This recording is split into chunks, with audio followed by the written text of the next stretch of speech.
بہت سارے لوگ نظریہ پاکستان پہ انگلیاں اٹھانے لگے ہیں اور یہ بات کہنے لگے ہیں متحدہ ہندوستان بنتا تو ہم زیادہ فائدے میں ہوتے، اور وہ اس لیے بات بھی کر رہے ہیں کہ اس وقت ہمارا دشمن بھارت اقتصادی طور پہ اور معاشی طور پہ بڑی تیزی کے ساتھ اوپر جا رہا ہے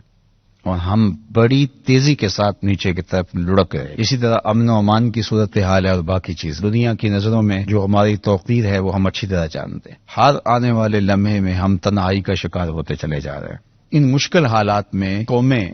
اپنے ماضی کی غلطیوں کا جائزہ لے کے آگے بڑھتی، نہ یہ کہ اپنے نظریات سے دستبردار ہوتی۔ لیکن چونکہ جب ہم قوم ہیں ہی نہیں، ہم ہیں ہی ہجوم، تو پھر ہم ہر ہونے والے حادثے سے کوئی عبرت حاصل کرنے کی بجائے ہم اس سے بھی مزید منفیت کی طرف جائیں گے۔ اور یہ باتیں آج کل بہت سننے میں آ رہی ہیں کہ لوگ نظریہ پاکستان کے حوالے سے بات کر رہے ہیں۔ بلکہ گزشتہ دنوں میں ایک نوجوان نے کہا کہ اس سال تو ہمارا جشن آزادی منانے کو جی نہیں چاہ رہا، تو میں نے کہا نہ مناؤ،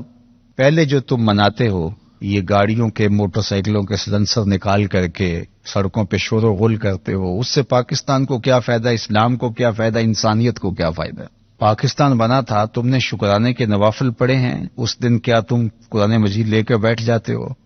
تم اپنے بوڑھوں بزرگوں کو بٹھا کر کے پاکستان کی روحانی اساس پہ بات سننا چاہتے ہو؟ تم کیا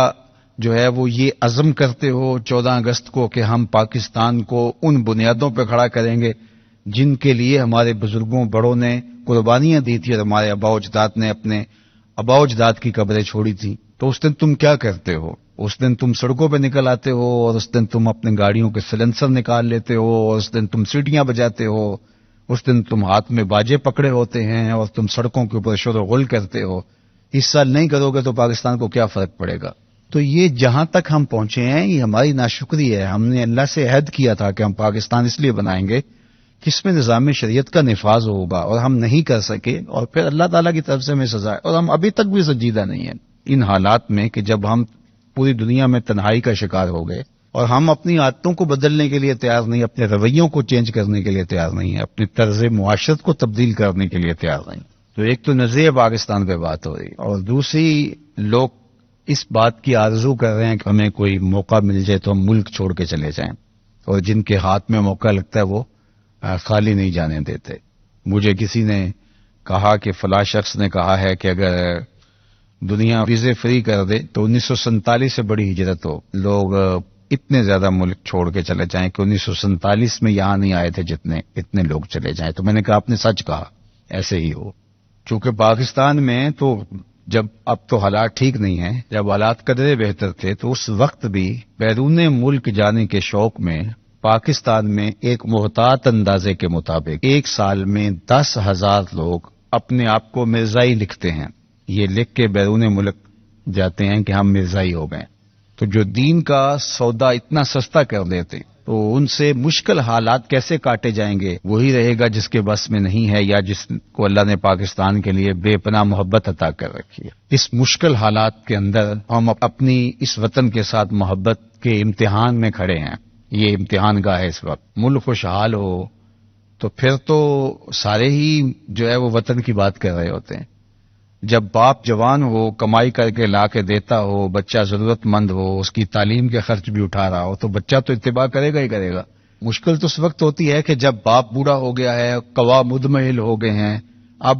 وہ کچھ کما کے دینے کی بجائے وہ بچوں سے جو ہے وہ احتیاج رکھتا ہے۔ جب باپ خود جوان تھا، ضرورتیں پوری کرتا تھا، اس وقت تو سارے قدر کرتے تھے، ابا جی زندہ باد کہتے تھے۔ لیکن باپ بوڑھا ہو گیا ہے، روزانہ دوائی کا خرچہ ہے، خوراک کا ہے، ضروریات ہیں، اور طبیعت میں اس کے باوجود چڑچڑا پن بھی ہے، تو اب پتہ چلے گا نا کہ یہ باپ کی قدر کرتے ہیں یا کہ نہیں کرتے۔